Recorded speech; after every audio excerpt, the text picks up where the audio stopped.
لله رب العالمين والصلاة والسلام على أنبياء الله جميعا وعلى سيدهم وخاتمهم حبيب إله العالمين أبي القاسم المصطفى محمد.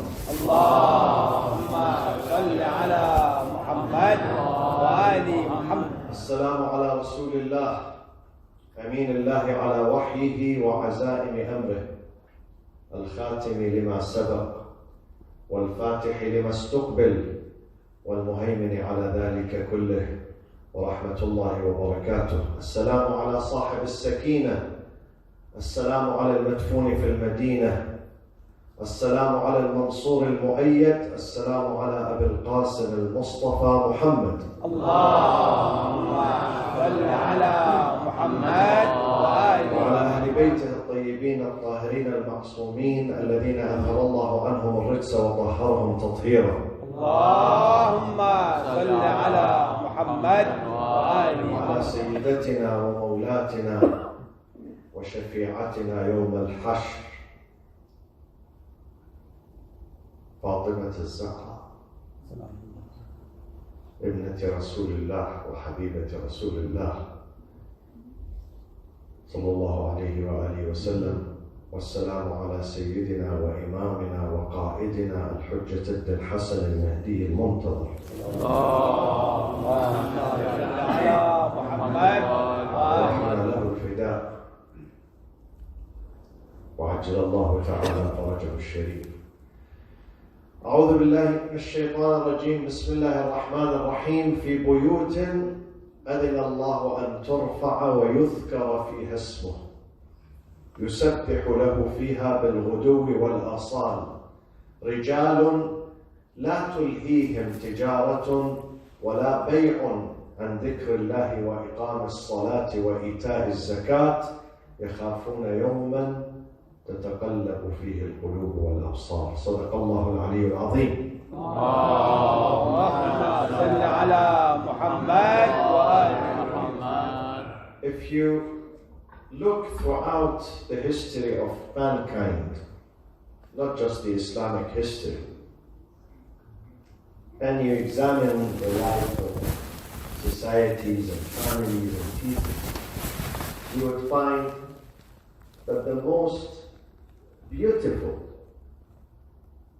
the most charming, the most stable house in the history of mankind was the house of Ali and Fatima Zahra alayhi salam. اللهم صل على محمد وآل Without محمد. any exaggeration, that house, despite when it comes to materialism, it was below the average level, below. It was a house that had no furniture, very, very simple furniture. A house that was made of one room, built by the hand of the owner, Rasulullah sallallahu alayhi wa sallam, Imam Ali alayhi salam. اللهم صل على محمد وآل محمد. Very simple, very humble, very small, but yet with powerful impact on the minds and the hearts of the humanity. A house that produces the best family, the best children, the best boys, the best girls.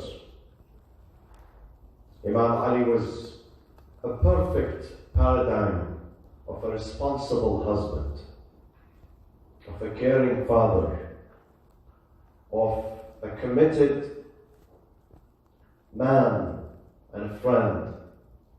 Fatima Zahra alayhi salam was the perfect example of a loving, caring,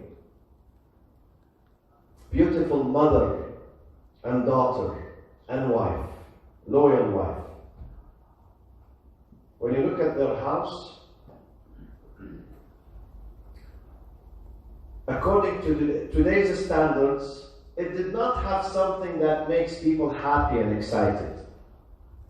There were no extravagant furniture or decoration or expensive items inside the house, very simple, but yet full of happiness, full of joy, full of content, satisfaction, inner satisfaction, qana'ah. Why? There's a secret.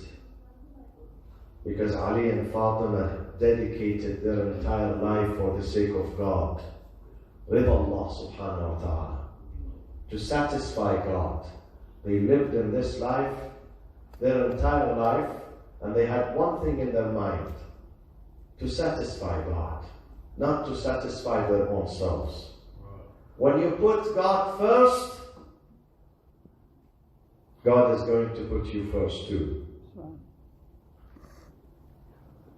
And God says in chapter 9 that you must build, if you want to lead a happy life, a stable life, where you are not bored, you are not dissatisfied, you are not unhappy, you are not depressed, you are not sad, then these are the recipes for a strong and healthy foundation, for a strong and healthy bunyan. Bunyan means it could be a family, it could be a business, it could be a mosque, it could be a community, it could be anything. أَفَمَنْ أَسَّسَ بُنْيَانَهُ عَلَى تَقْوَى مِنَ اللَّهِ وَرِضْوَانٍ. Two important foundations. Every individual, every family, every house, every business, every community has to have these two foundations. Number one, taqwa min Allah. Reverence. Reverence is to realize all the time and feel that God is watching you, God is listening, God is seeing, God is following. God says to Moses and Aaron, إِنَّنِي مَعَكُمَا أَسْمَعُ وَأَرَى. Wherever you go, don't worry, I'm with you. Asma, I hear, wa ara, I can see you too. This is taqwallah. When we feel that God is with me, so I get ashamed of doing something bad, violating God's rules, harassing people, annoying people, disrespecting people, because God is there. This is number one.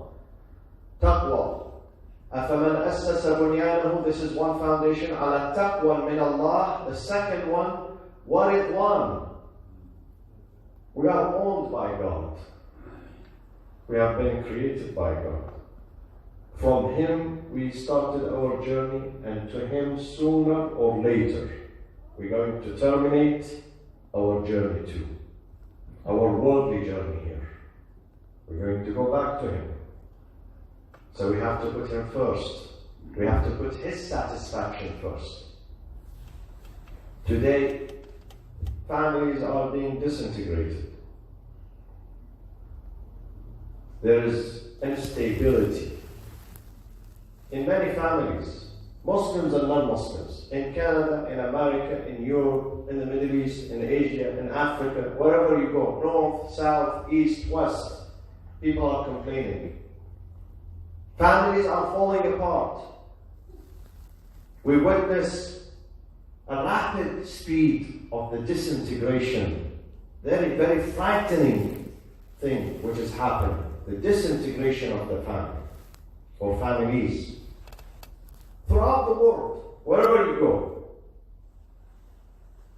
This is the real crisis we are facing. Believe me. Not the economic downturn, not the coronavirus. These things will have an end. They would not threaten the existence of the whole world.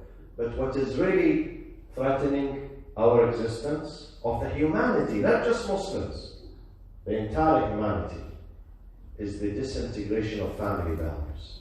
Families are falling apart. In some Muslim countries, my friends, forget about Canada, forget about America, forget about the West. In some Muslim countries, the rate of divorce is above 60%. 60% a year. There are many reasons. Some of them are economic, some of them financial, some of them social, some of them moral. But let me say one reason.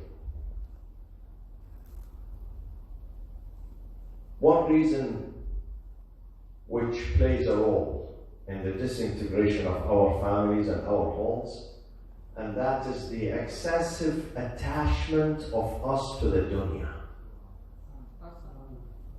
Attachment to the dunya. We have ta'alluq. We are enchanted with the dunya. We are obsessed with the dunya. Dunya is occupying our thoughts, our concerns, our life, our engagements, our relationships. It's all about dunya. It's all about dunya. When the dunya becomes first in our life, the result of our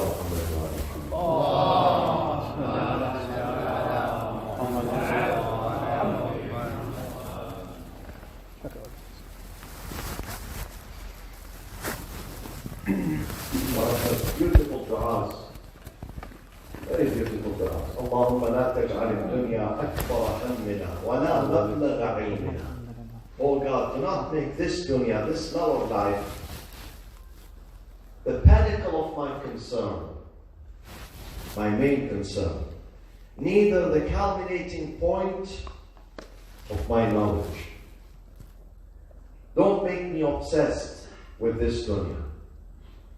Don't let me open my eyes in the morning and think about nothing but dunya and materials. And then at the end of the day when I go to bed again, my main concern is dunya. Don't. This is a big disease. One of the du'as which has been introduced by Ahlul Bayt alayhim as-salatu was-salam.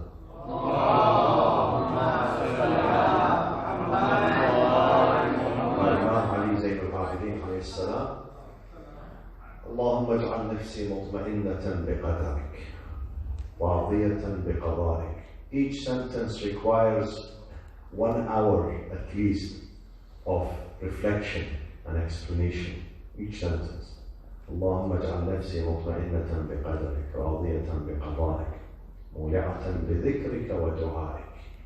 I get enchanted with the remembrance of God, with relationship with God, with a friendship with God.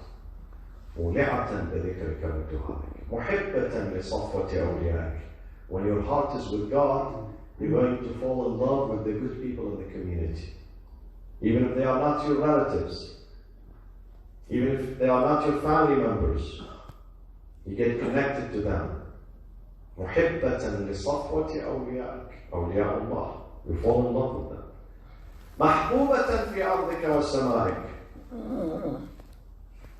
Make me someone who is respected on earth and in heaven by angels, by Anbiya. And then, this is a very important sentence. مشتاقة إلى فرحة لقائك. Looking forward to a meeting. An important meeting. And there is no escape from that meeting, my friends. There is no escape. There is no escape. We can't run away from that ultimate meeting. Which meeting? مشتاقة إلى فرحة لقائك. Meeting with Lord. Standing before the Lord. Going back to the Lord. لقاء الله. اللهم حبب إلي لقائك وأحبب لقائي. Du'as of Imam Zayn al-Abidin, Assalamu alaikum. In the nights of Ramadan. Ramadan is coming soon, within 2 months. Ramadan is going to land. Dua Abi Hamza al-Thamani. Allahumma حبب إلي لقائك وأحبب إليك لقائي. Make the meeting with you something excited for me. An excitement. I'm looking forward to it. Not that I'm running away from it. We look forward to it, but we have to be prepared. When you look forward to receive a guest, a friend, someone who's been missing for so many years, and now he calls you, he says, I'm coming tomorrow. You prepare yourself. Prepare yourself mentally, physically, socially. Prepare yourself. We have to prepare yourself for that final departure from here and for the grand meeting with Allah. Once we put the akhirah always right before our eyes, we're not going to fight at home. There will be no divorce, no disintegration, no conflict, no quarrels, no bad times, no disagreement. Most of our disagreements and our fightings are over the dunya. Dunya. I do marriage counseling, family counseling. And when I examine what is happening among the couples, I find out that it all trickles down to one point: fighting over materialism, dunya, money. That's it. Over dunya. They don't fight over the akhirah. All the fighting is about this lower life. When we keep the akhirah before our eyes, and we know that our journey is going to terminate. It's going to terminate. Sooner or later, we're going to leave. I always say to our friends that these buildings, these institutions stay, but we go. Another generation is going to fill this room. We're not here forever. So it's better not to get attached. We live it through this life. We use it, and we must use it. Without using it, we cannot make it to the next one. But we must not get attached to this life. We must teach ourselves day and night. I'm a guest here. Prophet Muhammad sallallahu alayhi wa sallam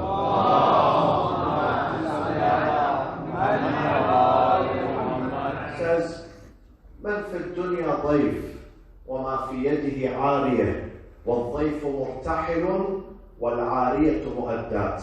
Every single individual in this life is a guest.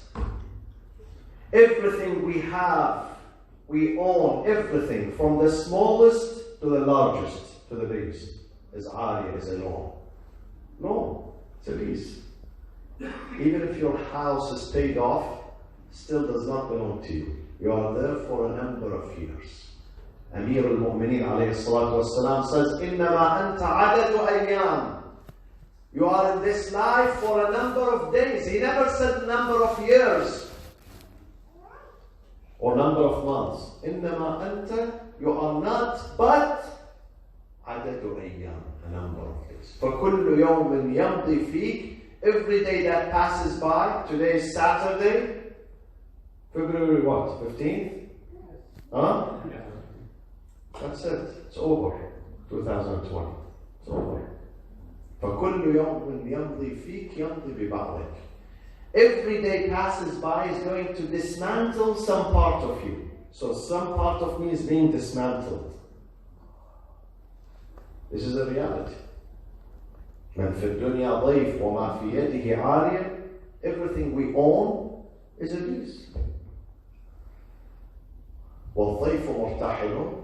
Every guest, when he checks in, he has to check out too. وَالْعَارِيَةُ مُؤَدَّاتٌ. The lease has to be returned. You lease a car for 3 years.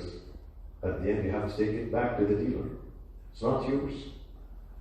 In some countries, they lease you the land for 199 years. After the 99 years ends, you have to give them the land back. This is the reality of our life. We are here not to stay. We are here to pass. But people forget. People forget. I was speaking to someone a few years ago who came to this country 40 years ago. To this country, I mean America. Sometimes I get confused, you know. So forgive me if I call Canada America. It's a big sin. Canada is very beautiful, alhamdulillah. Be thankful to Allah. Be thankful to Allah. There is much harmony here and respect in this land, alhamdulillah. Ask Allah to keep it the way it is, inshallah. So this man came to America 40 years ago, but he still doesn't have a job. I said to him, man, some people come here for 5 years, they get the best job, they buy homes, you know. He said, yes, Maulana, you are right. then why? He said, because the day my family sent me to America, I had just finished high school. I was 18 years old. They sent me here to study, to go to school, to get a college degree. So I came here. I was living in a village back in the Middle East. There are no, glamorous life, no nightclubs, no nightlife, no restaurants, no dancing, no music, no drinking. All of a sudden I landed in Los Angeles. There is everything. There is Hollywood next door, nightclubs. So I started going to nightclubs. When I go to nightclubs, I come back home at 4 a.m., 5 a.m. I don't go to school. I skip the school. I don't wake up in the morning. And there was no one to tell me, hey, you are here to study. No one was there to remind me. I was alone. So I forgot why my family sent me to America. I thought they sent me to go to the nightclubs, to have fun. I forgot that I'm here for a mission, to study. I'm here for 5 years to study and then go back, serve my country. I forgot. This is why after 40 years I don't have a decent job. Because I don't have college degree. I said, SubhanAllah, we do the same. God sent us to this life for a mission, to accomplish something. We arrive here, we forget why we are here. We fall in love with this life. We forget about the akhirah, that we must go back to the akhirah. This is not our abode. We are not meant to stay here. We are here to pass, to accomplish something, and then go and meet the Lord. He's waiting for us there. Inna lillah wa inna ilayhi raji'un. We forget about the return. The return ticket, we forget about it. We get attached to this dunya. Allahumma la taj'al ad-dunya akbar hammina. The best dua. Do not make this dunya the pinnacle, the ultimate of my dream and my concern. This is terrible. Wake me up. Tell me every day that you have a return ticket. Remember, you have a return ticket. And the booking, the okay, the confirmation could be any minute, any day. How many of you do not know Kobe Bryant? No one, alhamdulillah, we all know him. You know, Kobe Bryant, a month ago, he took off from an airport which is only 30 feet from my mosque. The mosque is here, the airport. We are at the back of the airport, the runway. We hear always the rumbling of the aircrafts when they take off, when they touch down. You hear the rumbling for the last 20 years, alhamdulillah. He took off from the airport, and I see the heliport, where the helicopters they park. I see them. Sometimes they fly over our mosque. And he does this trip regularly, safe, enjoyable. And that day he went to the church at 7 a.m. I've been to that church, Catholic church, in Newport Beach. They invited me one time to speak. Beautiful church. So he went there to pray. And then he took off, 9 a.m. with his daughter, with his friends. Did he know? Did it ever cross his mind? Cross his mind that he's going to go, he's not going to come back? Never. We don't know what will happen. We don't know when we leave this room what will happen. Tomorrow, Sunday, what will happen. On Monday, whether I'm going to go to work or not. وما تدري نفس ماذا تكسب غدا وما تدري نفس بأي أرض تموت. We have to be prepared. It's a reality. Imam Ali alayhi salatu wassalam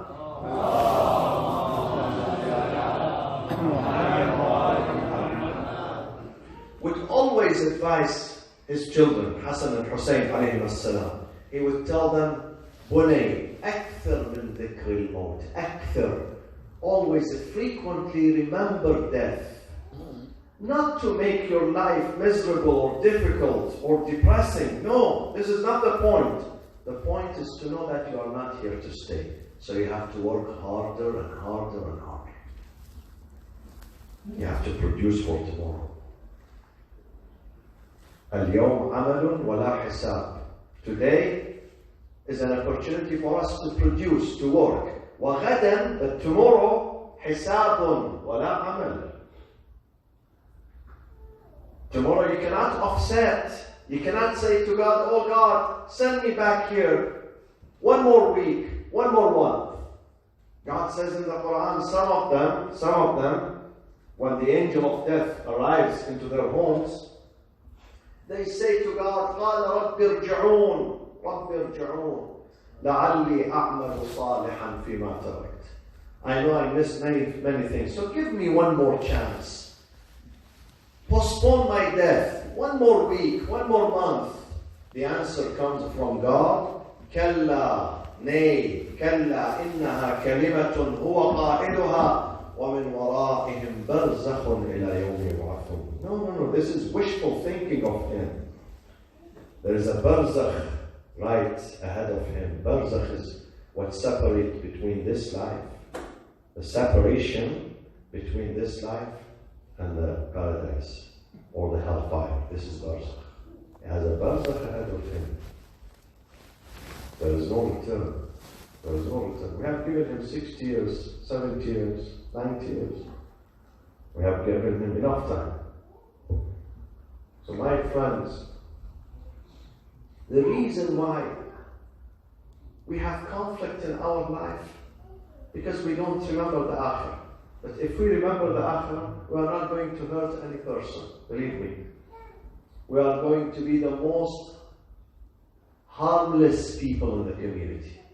Neither you hurt your wife, nor the wife hurts her husband, neither your neighbor, nor your partner, nor people in the community. Amir al-Mu'mineen alayhi salatu wassalam,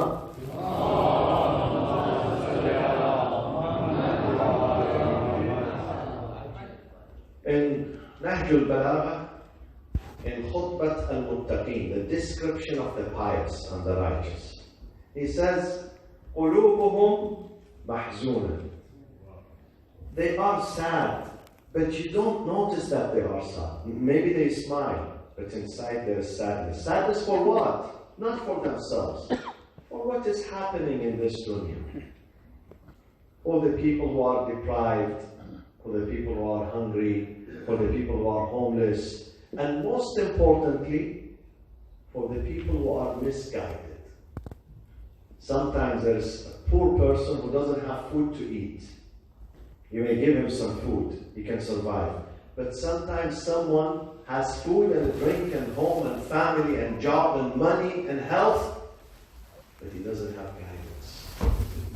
God says those who do not have guidance are like cattle, animals. He's missing the guidance. He's not on the straight path. So you feel sorry for them. You really feel sorry. قُلُوبُهُمْ مَحْزُونًا. They feel sad when they look at injustice taking place. Sometimes the injustice, a quarrel between two friends. Sometimes injustice, a tyrant who's murdering his people. A country that is bombing another country, destroying another country. This is a larger scale of injustice. قُلُوبُهُمْ مَحْزُونًا وَشُرُورُهُمْ مَأْمُونًا. They don't have evil. When you live with that person, whether a family member, a neighbor in the community, he's not going to hurt you. Neither mentally, nor emotionally, nor verbally, nor physically. شُرُورُهُمْ مَأْمُونًا. This is Islam. They came to the Prophet, they said, Ya Rasulullah, can you put Islam in one sentence? Can you define Islam for us in one sentence? He says, no, yes. Al-Muslim, who is the true Muslim? He said, Al-Muslimu man salima al-nasu min lisanihi wa yadih. A true Muslim, a true believer in God, is the one that the entire community, An-Nas, whether they are Muslims or non-Muslims, doesn't matter. People, all people, whether they are believers or non-believers, they live in peace with Him. They are immune They don't feel insecure. He doesn't hurt anyone. He doesn't hurt anyone. This is Muslim. So let's examine myself. See whether I comply with this definition. It applies to me or not. This is the real Islam. Real Islam is when my family are happy, living with me happy, even if I'm not the richest person. My community members are happy with me. I don't hurt anyone in the community. This is the true faith in God. This is the result of the faith. This is the real result. Islam is not going back and forth, back and forth, back and forth to the mosque 5 times a day, and then when it comes to our family values, they are missing. When it comes to respecting people's opinion, it's missing. When it comes to fulfilling the amana, وَالَّذِينَ هُمْ لِأَمَانَاتِهِمْ وَعَهْدِهِمْ رَاعُونَ, our covenant, we don't respect the covenant. We don't respect the trust. We don't honor our promises. This is not Islam. Ali and Fatima, they led the most beautiful life. Why? Because they put God first. Rida Allah ta'ala. Rida Allah. And they lived through the most difficult circumstances. Ali ibn Abi Talib almost every day was summoned by the Prophet to be sent to a military excursion. Here and there. No longer he comes from one of them, sooner the Prophet is going to send him to the second one, the third one, the fourth one. Ali was the military, the defense minister of Islam. Ali was the defense minister. ما قام الإسلام إلا بسيف علي ومال خديجة. The Prophet could not preach, could not succeed without 2 tools. One is the wealth of his wife Khadija, and second is the sword and the power and the strength of Amir al-Mu'mineen alayhi salatu wassalam.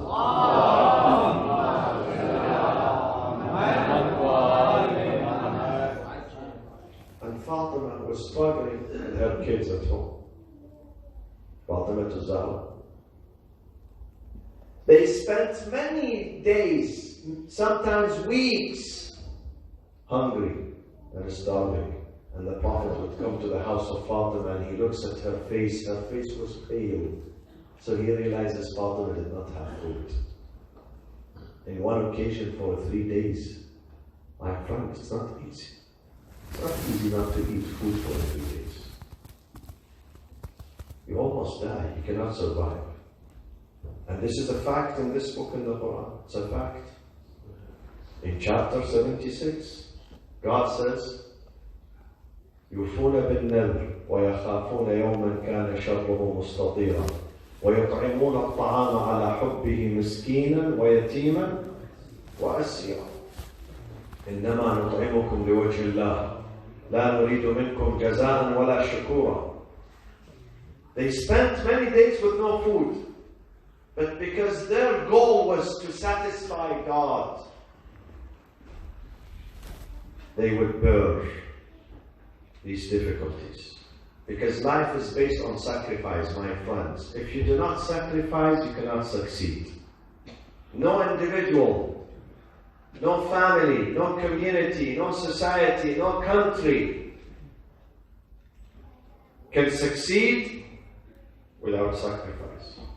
You have to sacrifice. You have to give. You have to be patient. And sometimes it's physical, sometimes it's mental, sometimes it's social, sometimes it's political. God says, إِنَّ مَعَ الْعُسْرِ يُسْرًا إِنَّ مَعَ الْعُسْرِ يُسْرًا. With every difficulty comes ease. But after the difficulty, not before. You have to experience the difficulty. Some of these difficulties makes you stronger. One day, Imam Ali alayhi salam, who was the best husband, he realized his wife getting tired of working at home. She has 4 children. And he would acknowledge that. He appreciates that. Some husbands do not acknowledge the work of their wives. They don't.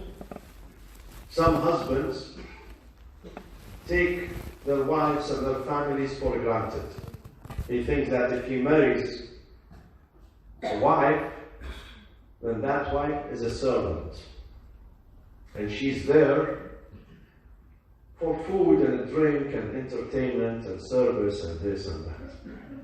This is not the main purpose of marriage. Yes, in the marriage, we need food, we need drink, we need rest, we need physical relationship, but this is not the main purpose. The main purpose is mentioned in the Quran. خلق لكم ومن آياته أن خلق لكم من أنفسكم أزواجا لتسكنوا إليها. You find psychological and emotional shelter and refuge. Your wife is your emotional shelter and refuge. This emotional shelter is not found outside. You cannot find it nowhere. You cannot go to a pharmacist and tell him, please give me some dosages of emotional shelter. I am disturbed. Give me some. He might give you some tablets, which sometimes makes you worse.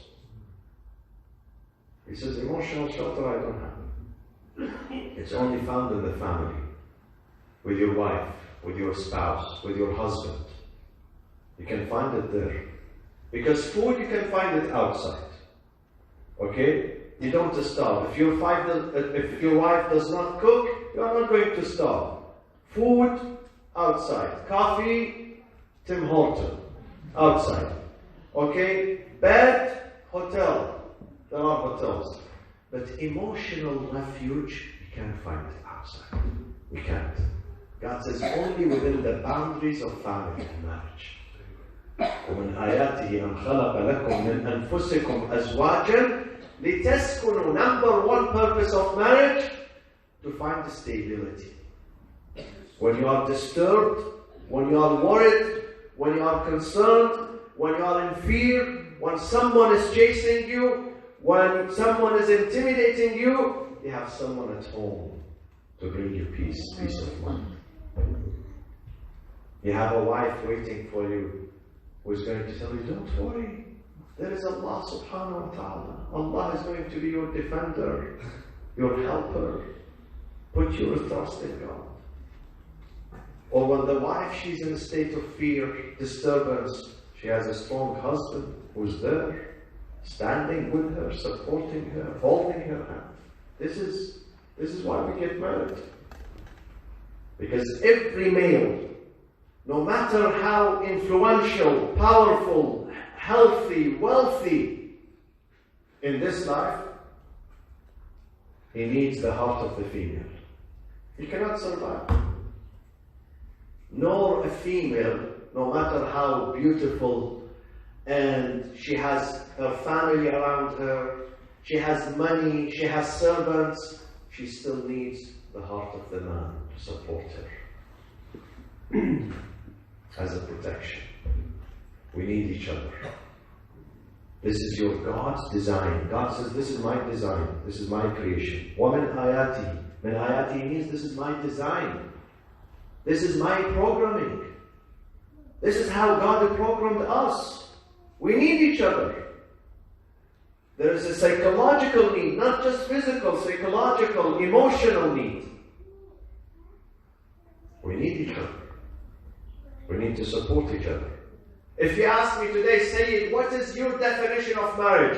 I would tell you the institution of marriage is based on one sentence. This sentence is very comprehensive and inclusive, and that sentence is encouragement. We have to encourage each other. Marriage is about encouragement. It's about support.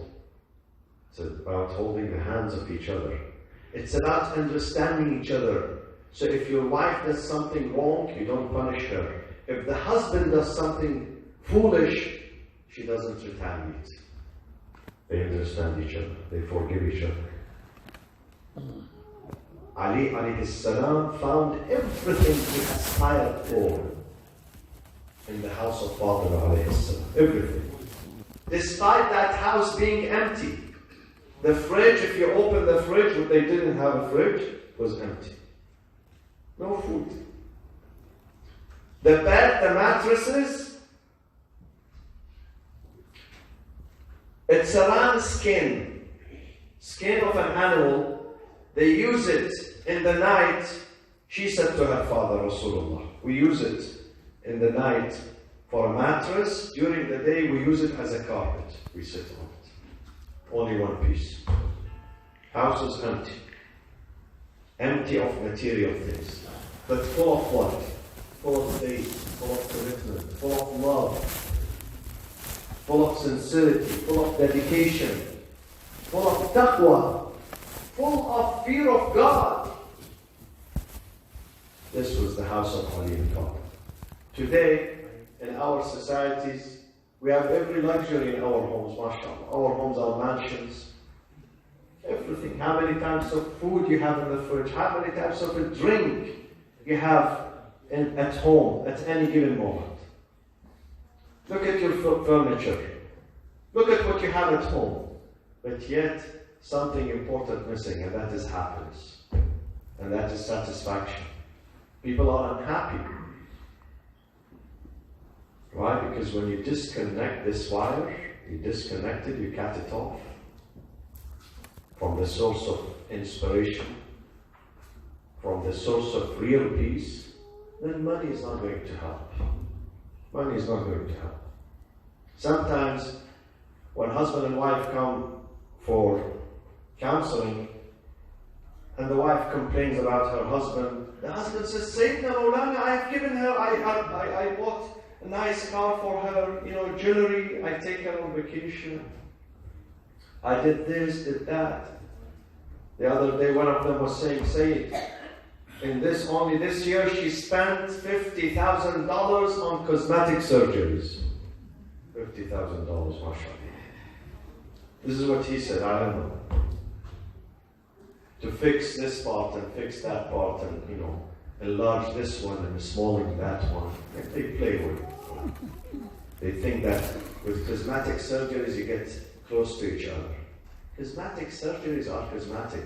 You have to do real surgery to your heart, to your soul. You have to change your akhlaq. You have to be more humble, more forgiving, more loving, more caring, more responsible. This is the real surgery. And this only happens within the boundaries of La ilaha illallah, Muhammadun Rasulullah, Aliyyun Waliyullah.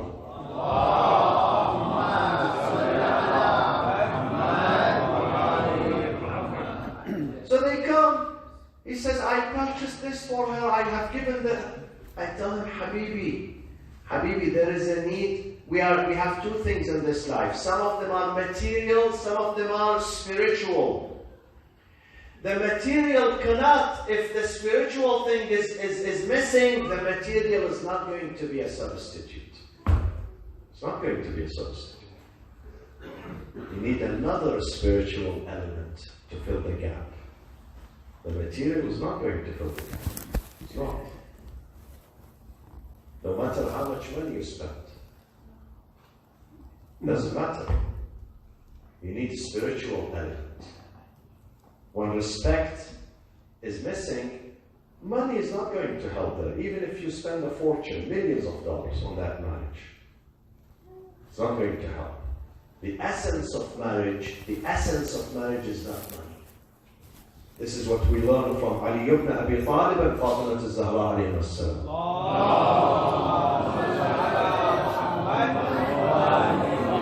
The essence of their marriage is mutual respect, mutual appreciation. Ali says a sentence, amazing sentence about Fatima alayhi salam. He says, Fatima, when she was my wife, I never heard Fatima complaining, not even one single time, one single day. She never complained. And you know how many things Fatima missed? There was no food, no clothing, no medicine. Even the husband was absent. Imam Ali was absent from the family. He was always in the battlefield. She was a single mother taking care of 4 kids. Her father, Rasulullah, her husband, Imam Ali, were always in the battlefield, defending their community, their society. You know, when Ali comes back home, he's filled with wounds and injuries from head to toe.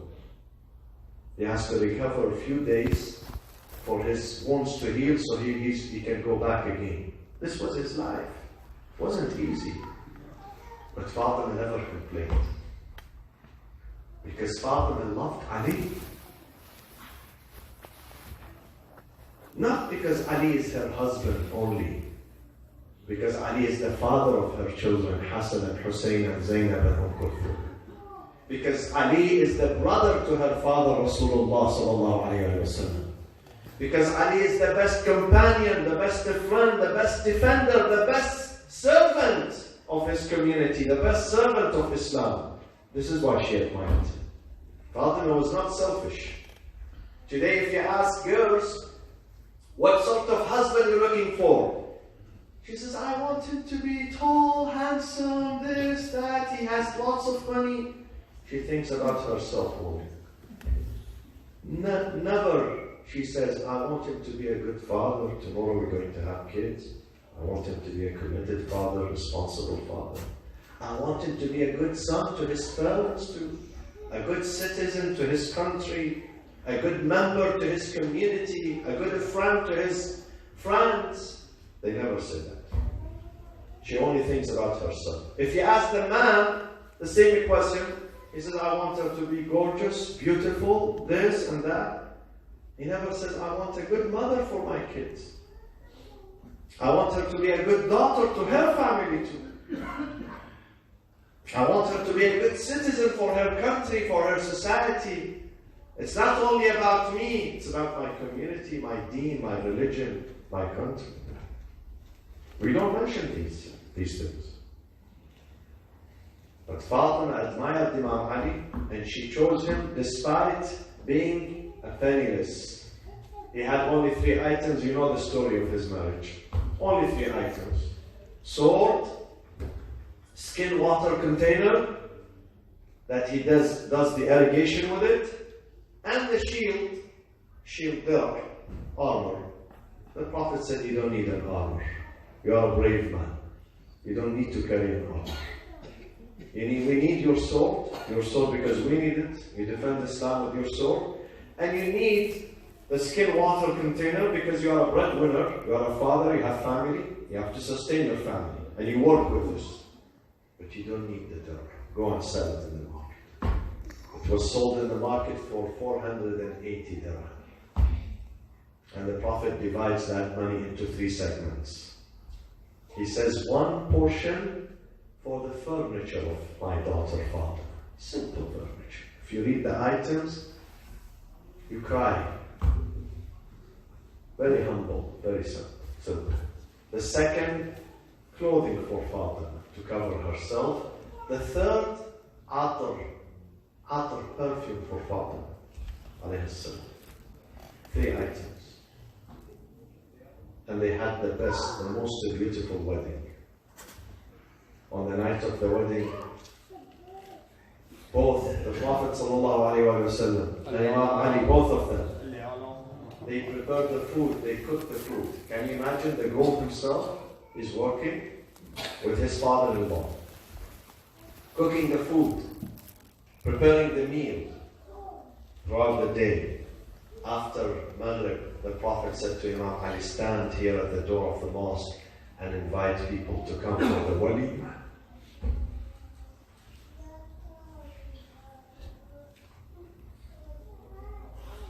Imam Ali stood. He said, أيها الناس هلموا إلى وليمة فاطمة بنت رسول الله صلى الله عليه وسلم.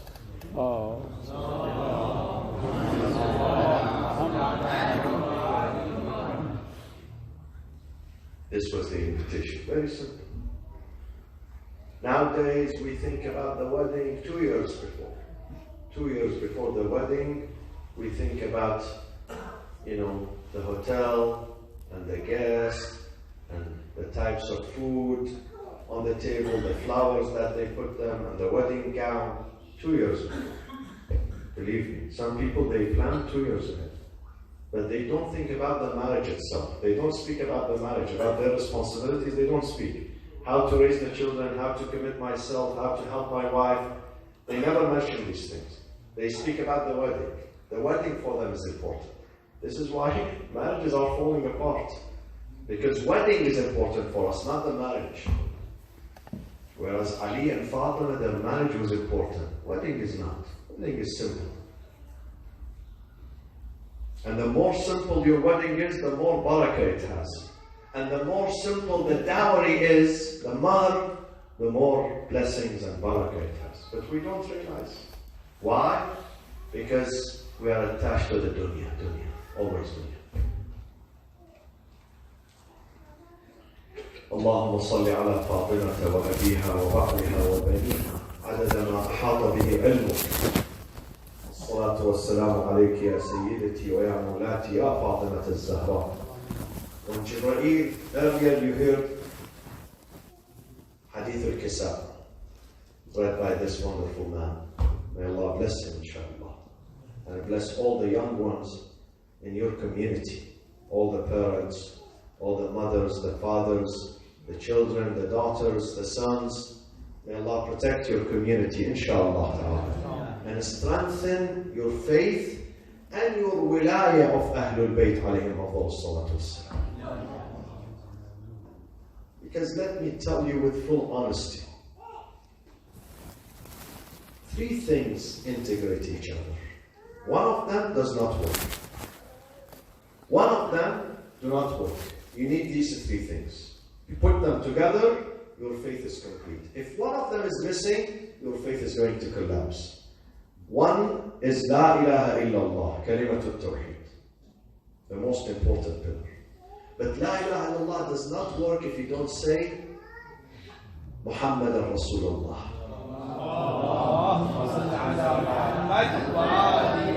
God sent the Prophet. Who introduced me to God? Prophet Muhammad sallallahu alaihi wasallam. The book that he brought from God, his struggle, his sacrifice, 23 years. And then the Risala does not complete. It doesn't complete. It's not integrated unless we say وَأَنَّ عَلِيًّا وَلِيُّ اللَّهِ.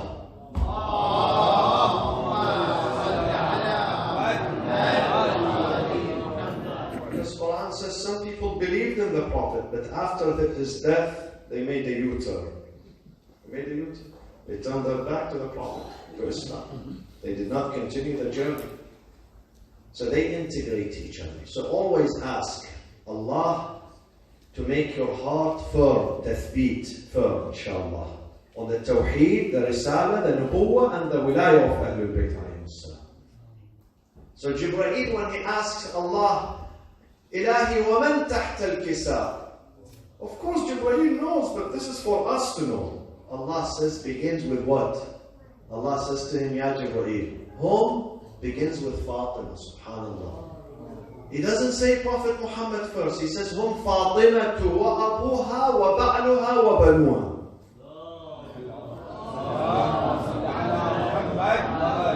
Fatima is the centerpiece. Fatima is the centerpiece. And then don't get surprised when you find, even in the books of our brothers and sisters in other traditions, Sahih al-Bukhari writes this hadith in his book, إِنَّ اللَّهَ يَرْضَى لِرِضَى فَاطِمَةٍ وَيَغْضَبُ لِغَضَبِهَا. Can you imagine? I need a whole lecture just to explain this sentence. Just to explain this hadith, you need a whole lecture.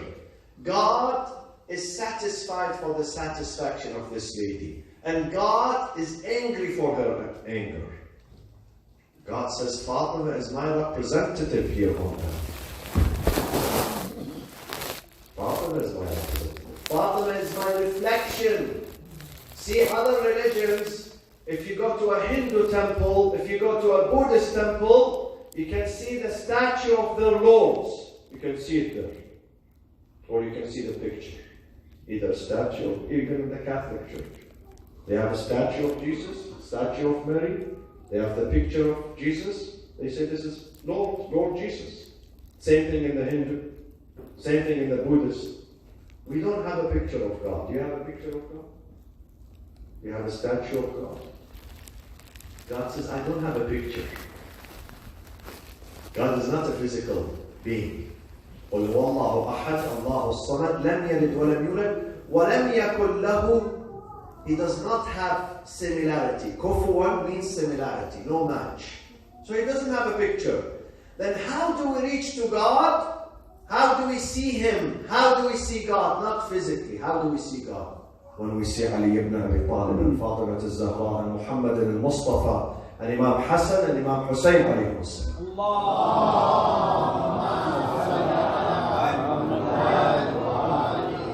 Reflections of God. Those are reflections of God. So when you follow their path, you are following God. When you obey them, you obey God. When you disobey them, disrespecting them, you are disrespecting God. Let me just conclude with this hadith to affirm what I am saying. In the Quran there is a verse, وَمَا ظَلَمُونَا وَلَكِنْ كَانُوا أَنفُسَهُمْ يَظْلِمُونَ. God says in the Quran, they did not abuse me. Imam al-Baqir comes and says, alayhi salatu wassalam, he says, إِنَّ اللَّهَ تَعَالَى أَعَزُّ وَأَجَلْ مِنْ أَنْ يَظْلِمَهُ أَحَدٍ. Allah is too big and too high, nobody can abuse God. Then why God says they did not abuse me? Why He uses this sentence? Nobody can abuse God. Can you abuse God? You cannot. He's a sovereign. He is a real sovereign. He says, but He connected our abuse to His abuse. So if someone abuses the Imams, as if he's abusing Allah subhanahu wa ta'ala. قَرَنَ ظُلْمَنَا بِظُلْمِهِ وَوِلَايَتَنَا بِوِلَايَتِهِ. When you disrespect the Imam, you are disrespecting God. You are abusing God. When you abuse an Imam, infallible Imam, you are abusing God.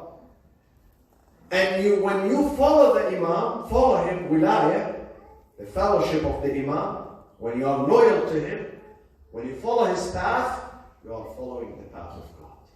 And we have hundreds of verses in the Quran to affirm this. God says, إِنَّ الَّذِينَ يُبَايِعُونَكَ إِنَّمَا يُبَايِعُونَ اللَّهِ. Those who put their hands in your hand, Ya Rasulullah, as if they are shaking hand with God. When you shake hand with the Prophet, you are shaking hand with God. God says, the hand of the Prophet is my hand. So when you follow it, مَنْ يُطِعِ الرَّسُولَ فَقَدْ أَطَاعَ اللَّهِ. If you follow the Prophet, obey the Prophet, you are obeying God. So can you imagine when someone says to the Prophet, he's hallucinating, then as if he's saying this to God, insulting God, my friends. This is how we understand the Quran. Thank you so much. May Allah bless you, inshallah. اللهم اغفر للمؤمنين والمؤمنات والمسلمين والمسلمات الأحياء منهم والأموات. تابع اللهم بيننا وبينهم بالخيرات. Inshallah, tomorrow we're going to be here again at 5:00. لله رب العالمين. والصلاة والسلام على أنبياء الله جميعا وعلى سيدهم وخاتمهم حبيب إله العالمين أبي القاسم المصطفى محمد. اللهم صل على محمد وآل محمد. السلام على رسول الله أمين الله على وحيه وعزائم أمره الخاتم لما سبق والفاتح لما استقبل والمهيمن على ذلك كله ورحمة الله وبركاته. السلام على صاحب السكينة. السلام على المدفون في المدينة. السلام على المنصور المؤيد. السلام على أبي القاسم المصطفى محمد. اللهم صل على محمد وعلى أهل بيته الطيبين الطاهرين المعصومين الذين أظهر الله عنهم الرجس وطهرهم تطهيرا. اللهم صل على محمد وعلى سيدتنا ومولاتنا وشفيعتنا يوم الحشر فاطمة الزهرا ابنة رسول الله وحبيبة رسول الله صلى الله عليه وآله وسلم. والسلام على سيدنا وإمامنا وقائدنا الحجة ابن الحسن المهدي المنتظر. اللهم صل على محمد ورحمنا له الفداء وعجل الله تعالى فرجه الشريف. أعوذ بالله من الشيطان الرجيم. بسم الله الرحمن الرحيم. في بيوت